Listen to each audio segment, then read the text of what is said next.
नमस्कार, मैं हूं आंचल श्रीवास्तव और आप देख रहे हैं 4 टीवी न्यूज। स्वागत है आपका हमारे खास बुलेटिन देवभूमि उत्तराखंड पर। तो चलिए खबरों का आगाज करते हैं बड़ी खबर के साथ। बड़ी खबर इस समय उत्तरकाशी से आ रही है। उत्तरकाशी धराली गांव के ऊपर बादल फट गया है। बादल फटने से मार्केट में तबाही मच गई है। धराली गांव पूरी तरह से चपेट में आया है और राहत और बचाव कार्य भी अभी जारी है। उत्तराखंड के उत्तरकाशी जिले में एक बार फिर से कुदरत ने कहर बरसा दिया है। धराली गांव के ऊपर बादल फटने की बड़ी घटना सामने आई है। लगातार ये तस्वीरों में आप देख सकते हैं जिस तरीके से बादल फटा है और कितने सेकंड का टाइम मिला है, किसी को बचने का भी समय नहीं मिला है। बादल फटने से पूरा धराली गांव और वहां का मुख्य बाजार यानी धराली मार्केट इसकी चपेट में आ गया है।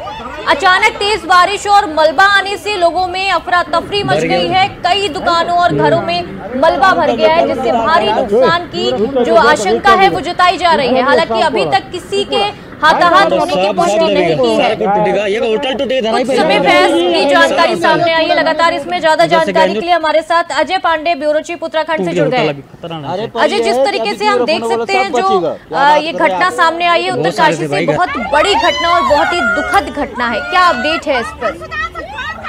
देखिए, अभी तक 4 लोगों के मौत की खबर आ गई है।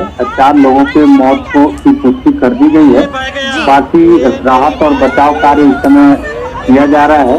सेना के 100 जवान इस समय जुटे हुए हैं। एनडीआरएफ की टीम है, एसडीआरएफ की टीम है। ये सभी लोग इस समय वहां पर मौजूद हैं और सभी लोग यही भगवान से प्रार्थना भी कर रहे हैं कि जितने भी लोग इस घटना में प्रभावित हुए हैं सभी लोग सुरक्षित रहें। लेकिन मुख्यमंत्री पुष्कर सिंह धामी ने भी चूंकि इस समय वो बाहर हैं, आंध्र प्रदेश में हैं, उन्होंने भी अधिकारियों को निर्देश दिए हैं वहीं से कि सभी अधिकारी इस मौके पर पहुंचे और वहां पर राहत और बचाव कार्यों की पूरी निगरानी करें। जो लोग घायल हैं उनको त्वरित अस्पताल पहुंचाया जाए, उनका समुचित इलाज कराया जाए और बाकी सारी व्यवस्थाओं की पल की जो अपडेट है वो मुख्यमंत्री पुष्कर सिंह धामी उनसे ले रहे हैं।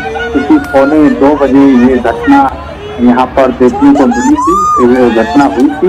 उसके बाद से ही उस क्षेत्र में अफरा-तफरी का माहौल है और अभी भी जितने भी लोग इस घटना से प्रभावित हुए हैं वो काफी डरे और सहमे हुए नजर आ रहे हैं।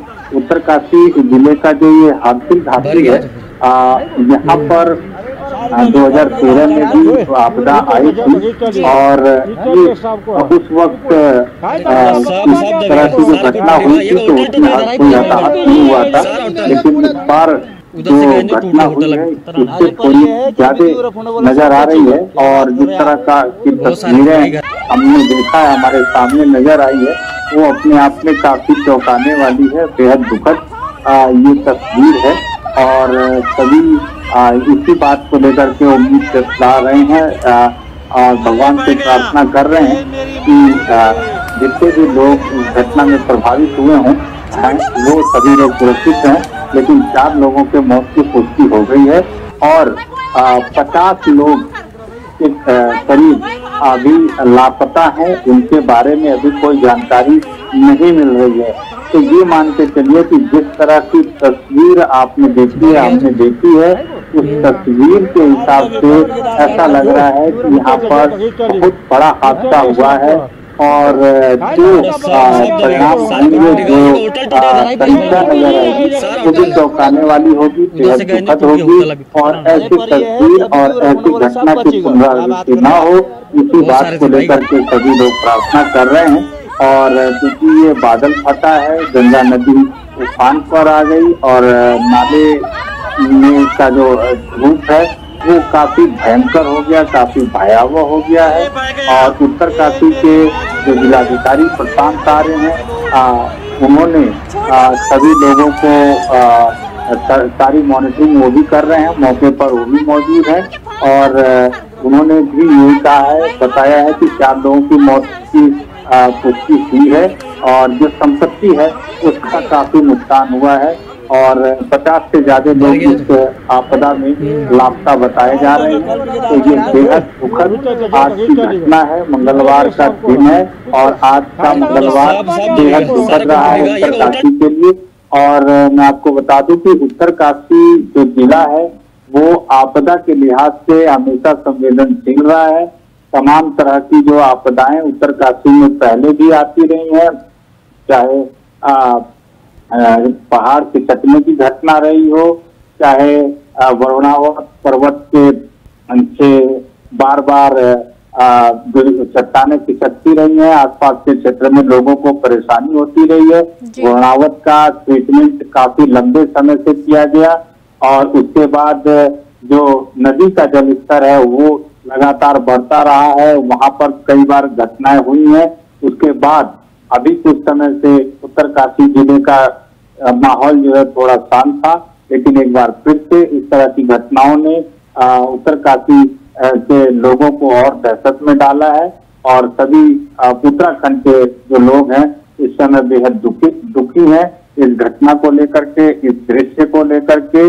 और जो ये इलाका है ये गंगोत्री धाम के पास है का इलाका है, हरसिल घाटी के क्षेत्र का इलाका है और यहाँ जिस तरह से एक नाले में का पानी मलबा लेकर के जो साथ बहा है, जिस तरह से यहाँ पर अचानक बादल फटने के बाद तेज बहाव हुआ है जल का, वो अपने साथ बहुत कुछ बहा ले गया है। बहुत सारे लोगों के सपने बहा ले गया है, बहुत सारे लोगों की मेहनत बहा ले गया है और बहुत सारे लोगों की पूंजी भी इसमें बह गई है, क्योंकि इसमें लोगों के धन का काफी नुकसान हुआ है। और अगर ये आंकड़ा जान का है, दिखता है, नजर आता है, तो ये भी बेहद दुखद घटना है।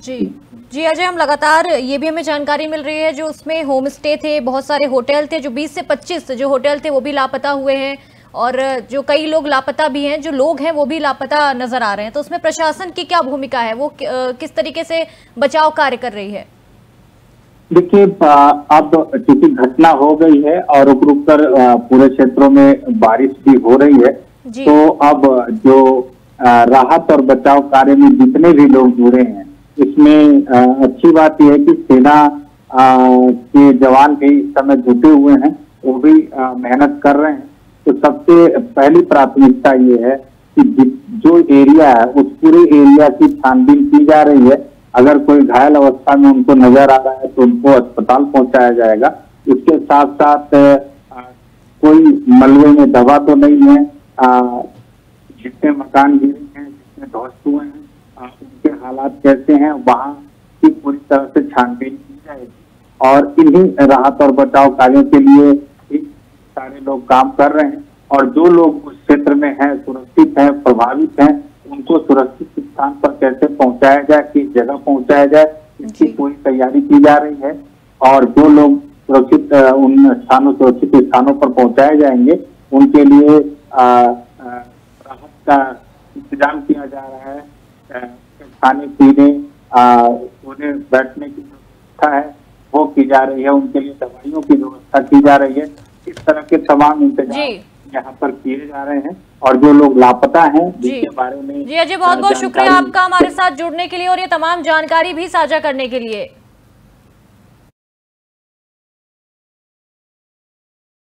ऋषिकेश के मुनकीर्ती क्षेत्र में पुलिस ने फर्जी बाबाओं के खिलाफ एक बड़ा अभियान चलाया है। ऑपरेशन कालनेमी के तहत आज मुनकीर्ती थाना पुलिस ने अलग अलग स्थानों पर ये चेकिंग अभियान में 60 बाबाओं से पूछताछ की है, जिसमें से जो 33 बाबा थे वो फर्जी निकले हैं। पुलिस ने अभी फर्जी बाबाओं पर कानूनी कार्रवाई की, जिसके बाद कई बाबा माफी मांगते नजर आए हैं।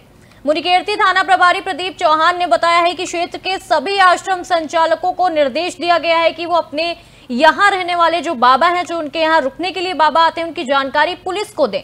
उन्होंने ये भी कहा है कि जो फर्जी बाबाओं की वजह से असली संत समाज की छवि को नुकसान हो रहा है, जिसे बर्दाश्त नहीं किया जाएगा। मुख्यमंत्री पुष्कर सिंह धामी खुद इस मामले को लेकर सख्त हैं। पुलिस अब पकड़े गए फर्जी बाबाओं की आपराधिक कुंडली भी खंगाल रही है।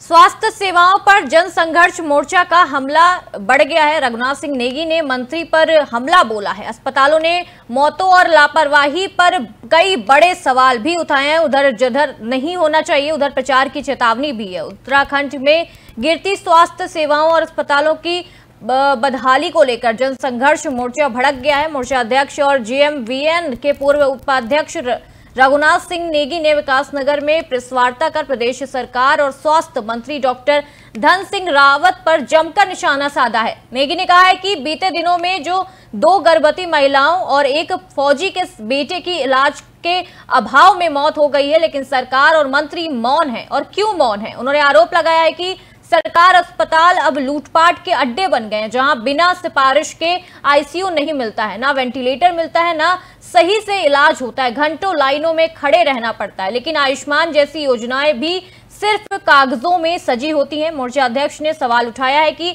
डॉक्टरों और स्टाफ की जवाबदेही कौन तय करेगा? स्वास्थ्य सेवाओं की मॉनिटरिंग क्यों नहीं हो रही है? उन्होंने चेतावनी दी है कि अगर जल्द सुधार नहीं हुआ तो प्रदेश व्यापी जन आंदोलन शुरू किया जाएगा और मंत्री का जीना हराम कर देंगे। ये बड़ा बयान दिया है। प्रदेश में स्वास्थ्य सेवाएं बिल्कुल चरमरा रखी हैं। निश्चित तौर पे विभागीय मंत्री का फेलियर है। और आप देखते हैं अभी 2 गर्भवती जो हमारी बहनें हैं, हमारी माताएं जो भी हैं, और उनकी मौत हुई है प्रसव के दौरान। और अभी एक हमारे जो फौजी भाई हैं, उनके बेटे को इलाज न मिलने के कारण मौत हुई है। न जाने कितने ऐसे वाकये हैं। ये तो ये है कि जो अखबार की सुर्खियों में आगे इसलिए लोगों को पता लगा। लेकिन जो अव्यवस्थाओं का आलम है, बहुत बुरा हाल है। कोई कहने वाला नहीं, कोई सुनने वाला नहीं। विभागीय मंत्री जी हैं धन सिंह रावत जी, उनको फुर्सत ही नहीं, उनको संगठन के काम से फुर्सत। अरे आप यहाँ देखिए कि क्या हालत हो रही है। लोग लाइन में लगे वहीं नीचे गिर रहे हैं। इतनी हालत है, चक्कर आ रहे हैं लोगों को। कई घंटे लाइन में लगना पड़ता है। आपने इंफ्रास्ट्रक्चर डेवलप नहीं किया, आपने कोई सुख सुविधाएं नहीं बढ़ाई। लगातार जन संघर्ष मोर्चा इस बात को लेकर के मुखर है। अरे आप सुख सुविधाएं तो बढ़ाइए। आपके पास कोई बजट की कमी है क्या? क्यों नहीं बढ़ाए जा रहे? आप प्रदेश के हालात आप देखते हैं, सरकारी अस्पतालों में 2-2, 400, 500 की ओपीडी हो रही है। तो इसमें ज्यादा से ज्यादा इंफ्रास्ट्रक्चर बढ़े, वहां पर डॉक्टरों की और ज्यादा तैनाती हो। प्रदेश में स्वास्थ्य सेवाएं बिल्कुल चरमरा रखी हैं। निश्चित तौर पे विभागीय मंत्री का फेलियर है। और आप देखते हैं अभी 2 गर्भवती। हाल ही में मसूरी में आने वाले सभी पर्यटकों के पंजीकरण करने को लेकर सरकार ने निर्देश जारी किया है। अब स्थानीय व्यापारी पर्यटकों के इस पंजीकरण व्यवस्था को लेकर काफी नाराजगी जता रहे हैं। उनका कहना है कि इस पंजीकरण व्यवस्था से उनका जो व्यापार है वो प्रभावित हो रहा है। ऐसे में पूर्व की व्यवस्था के तहत ही पर्यटकों को मसूरी आने जाने की छूट दी जाए। ऐसे में क्षेत्रीय विधायक और प्रदेश के कैबिनेट मंत्री गणेश जोशी ने कहा है कि व्यापारियों से बातचीत करेंगे और सभी को साथ लेकर चलने की योजना बनाएंगे। किसी को भी दिक्कत ना हो, इसके साथ ही काम किया जाएगा। जितने भी हमारे रजिस्ट्रेशन उनकी बेरिंग कैपेसिटी से ज़्यादा लोग आने शुरू हुए। जब से कश्मीर की घटना हुई, पूरा टूरिस्ट, क्योंकि सबसे नज़दीक डेस्टिनेशन दिल्ली से देहरादून और मसूरी, तो यहाँ पर आ रहे हैं। कल को कोई घटना न घटे तो सुरक्षा हेतु ये कदम उठाए हैं। और उसमें कहीं उनके हित प्रभावित होते हैं तो उनसे बात करके कि कोई ऐसा मैकेनिज्म बनाया जाएगा कि वहाँ की व्यापारियों को भी दिक्कत ना हो और ट्रैफिक व्यवस्था भी सुचारू। ऋषिकेश के पास मुनि की रेती थाना पुलिस ऑपरेशन कालेमी के तहत लगातार चेकिंग अभियान चला रही है। इस चेकिंग अभियान में आज अलग अलग स्थान पर पुलिस ने 60 बाबाओं से पूछताछ कर उनकी जांच की है और जहां 33 बाबा फर्जी पाए गए हैं। पुलिस ने सभी पर कानूनी और फर्जी बाबा पर कार्रवाई करते हुए एक्शन भी लिया है। कानूनी कार्रवाई हुई तो फर्जी बाबा माफी मांगने लगे। इंस्पेक्टर प्रदीप चौहान ने बताया है कि थाना क्षेत्र अंतर्गत सभी आश्रम संचालकों को पुलिस ने कहा है कि वो अपने आश्रम में रहने वाले प्रत्येक बाबा की डिटेल पुलिस को उपलब्ध कराए। यदि कोई फर्जी बाबा आश्रम में रह रहा है तो उसकी शिकायत पुलिस को दे। फर्जी बाबाओं की वजह से असली जो बाबा हैं, जो असल में बाबा हैं, उनका जो अस्तित्व है वो खतरे पर है। मुख्यमंत्री पुष्कर सिंह धामी ने बाबाओं को लेकर सख्त निर्देश दिए हैं। इंस्पेक्टर ने यह भी बताया है कि क्षेत्र में किसी भी प्रकार के फर्जी बाबा को रहने नहीं दिया जाएगा। जाएगा। पकड़े जाने वाले फर्जी बाबाओं की जन्म कुंडली पुलिस खंगाल रही है, जिसके उनकी आपराधिक जानकारी है वो भी मिल सके।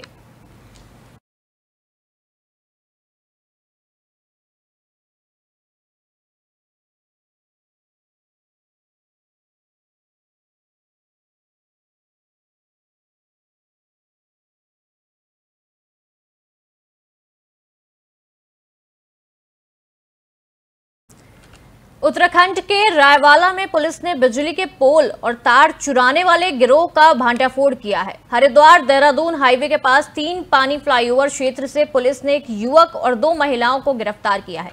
कोतवाली प्रभारी बीएल भारती ने ये बताया है कि चोरों ने बिजली के पोल और तारों को काटकर जंगल में छिपा रखा था और देर रात इन्हें विक्रम में भरकर बेचने ले जा रहे थे। मुखाबिर की सूचना पर पुलिस ने कार्यवाही करते हुए आरोपियों को धर दबोचा है। पुलिस को विक्रम से 8 बिजली के पोल और 16 बंडल तार बरामद हुए हैं। आरोपी ने मनोज रावत, सरिता और काला देवी को कोर्ट में पेश कर जेल भेज दिया है, जबकि एक अपराधी अभी फरार चल रहा है, जिसकी तलाश अभी जारी है।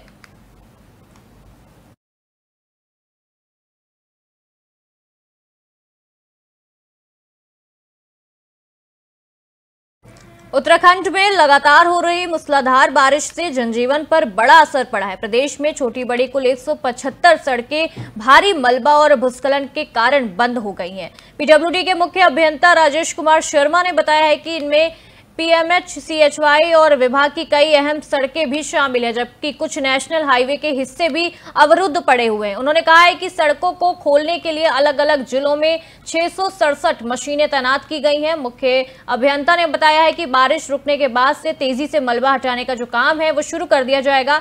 1-2 दिन में अधिकांश सड़कें यातायात के लिए खोल दी जाएंगी। राहत की बात यह है कि चारधाम यात्रा मार्ग पूरी तरह सुचारू है और पिथौरागढ़ के धारचूला क्षेत्र में भी आवागमन जो है वो जारी कर दिया गया है। फिलहाल लोगों से ये अपील की जा रही है कि अत्यधिक जरूरी काम ना हो तो यात्रा ना करें और मौसम विभाग के जो अलर्ट मौसम विभाग जारी करता है उसका पालन करें।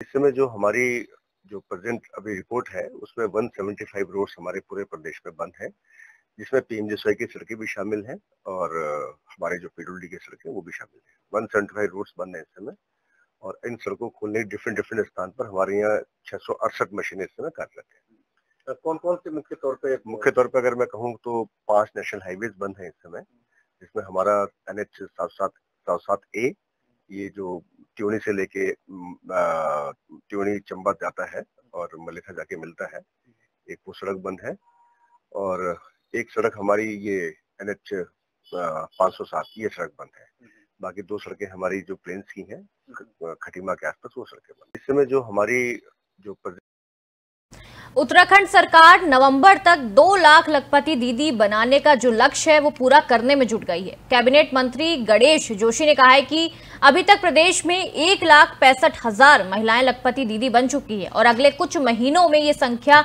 2 लाख तक पहुंच जाएगी। उन्होंने बताया कि प्रधानमंत्री नरेंद्र मोदी ने देश भर में 3 करोड़ लखपति दीदी बनाने का जो विजन रखा है उसे उत्तराखंड भी मजबूती के साथ पूरा करेगा। और मंत्री जोशी ने यह भी कहा है कि नवंबर में जब उत्तराखंड राज्य को बने 25 साल पूरे होंगे तब तक ये लक्ष्य पूरा कर लिया जाएगा। ये उपलब्धि महिला सशक्तिकरण की दिशा में एक बड़ी कामयाबी होगी। सरकार का फोकस महिलाओं को आत्मनिर्भर बनाकर गांव-गांव में आर्थिक मजबूती पहुंचाने पर है।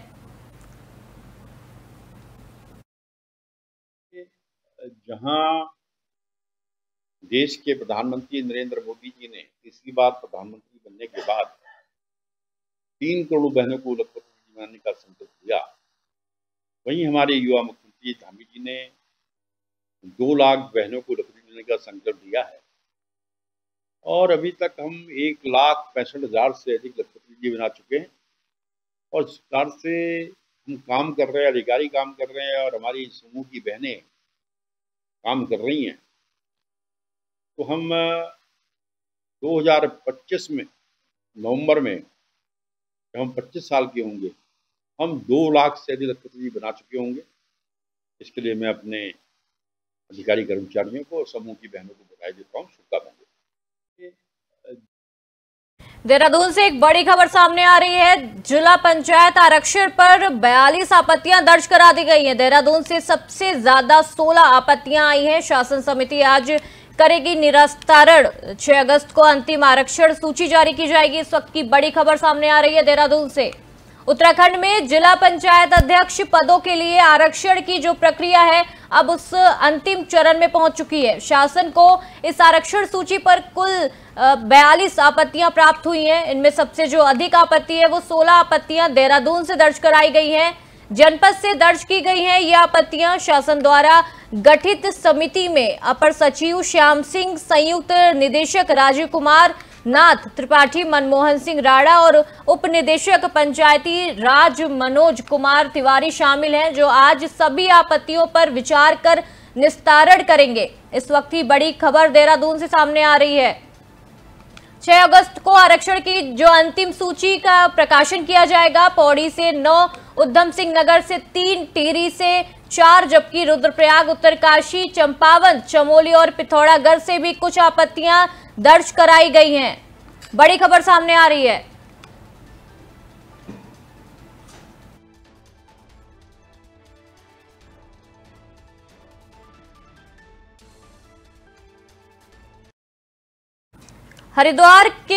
हरिद्वार जिले के 3 मदरसों में मिड डे मील योजना में बड़ा घोटाला सामने आया है। लक्सर के नगला खुर्द, जसोदरपुर और मोहम्मदपुर कुन्हारी स्थित मदरसों में लाखों रुपए की जो गड़बड़ी पकड़ी गई है। मामले में तीनों मदरसों के जो प्रबंधक हैं उनको प्रधानाध्यापक पर पुलिस ने मुकदमा दर्ज कर लिया है। इस खुलासे के बाद कांग्रेस की प्रदेश प्रवक्ता गरिमा दसौनी ने मदरसा बोर्ड के अध्यक्ष मुफ्ती सामून काशमी पर सीधे सवाल खड़े कर दिए हैं। उधर बोर्ड अध्यक्ष ने सफाई देते हुए कहा है कि मिड डे मील और स्कॉलरशिप योजनाओं में गड़बड़ी करने वालों को बख्शा नहीं जाएगा और सख्त कार्रवाई भी की जाएगी।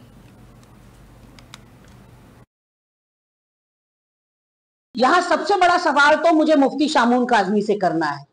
जुबान नहीं थकती मेरा मुख्यमंत्री करते हुए मुफ्ती शामून काजमी, जो काम आपको दिया था वो आपने किया नहीं। रुड़की के मदरसे की बात करें तो छात्रवृत्ति घोटाला, जिसकी छात्रों ने जाकर थाने में रपट दर्ज कराई, वो भी आपकी तरफ इशारा कर रहा है और आपको सवालों के घेरे में खड़ा कर रहा है। और आज मदरसों में मिड डे मील में लाखों की बंदरबांट हो गई या लाखों का घपला घोटाला हो गया, ये सुनने में आया है। बच्चों के मुंह का निवाला छीन रहे हैं आप, इतने निचले स्तर के व्यक्ति हैं। तो कहीं ना कहीं मदरसे बोर्ड के चेयरमैन को इसमें कटघरे में खड़ा किया जाना चाहिए, लेकिन करता कोई नहीं है। उनको सात खून माफ है, इसलिए क्योंकि मुंह में हर समय मुख्यमंत्री पुष्कर सिंह धामी या धाकड़ धामी रहता है, तो सारे उनके पाप जो हैं वो उसी में धुल जाते हैं। प्रदेश की जनता जाए, प्रदेश के बच्चे जाए भाड़ में। जनपद हरिद्वार के लक्सर और बहादुराबाद के मदरसों का जो प्रकरण सामने आया है और जो बीडीओ महोदय के जरिए से एफआईआर दर्ज कराई गई है जिला अधिकारी महोदय के आदेशानुसार, हम विधिवत तौर से उन पर कार्रवाई कर रहे हैं और करेंगे और सख्त कार्रवाई करेंगे। जो मिड डे मील और स्कॉलरशिप का जो घोटाला चल रहा है, हमारे माननीय मुख्यमंत्री श्री पुष्कर सिंह धामी जी एक ट्रांसपेरेंस, ईमानदार, अपने कर्तव्य के प्रति एक अति संवेदनशील व्यक्ति हैं। वो अपनी स्टेट को एक आदर्श स्टेट स्थापित करने में उन्होंने जो कार्य किया है वो अति सराहनीय है और हम उनके पद चिन्हों पर चल करके अपने उत्तराखंड राज्य के अंदर जितने मदरसे हैं उन सब मदरसों को हम आधुनिक एजुकेशन से जहां हम उन्हें लैस कर रहे हैं। उत्तराखंड में जिला पंचायत अध्यक्ष पद के आरक्षण को लेकर सियासत तेज हो गई है। हरिद्वार को छोड़ बाकी सभी जिलों में अंतिम आरक्षण तय हो चुका है, जिस पर शासन को 42 आपत्तियां मिली हैं। सबसे अधिक 16 आपत्तियां देहरादून से सामने आ रही हैं। कांग्रेस ने आरोप लगाया है कि भाजपा सरकार ने चुनाव के बाद नियमों के खिलाफ आरक्षण लागू किया है। वहीं भाजपा ने कांग्रेस की आपत्तियों को अनैतिक बताते हुए पलटवार किया है। उन्होंने कहा है कि दिलचस्प बात यह है कि दोनों ही दल 12 जिला पंचायत सीटों पर अपने अध्यक्ष बनाए जाने का दावा कर रहे हैं, जिसमें राजनीतिक माहौल और गर्मा गया है।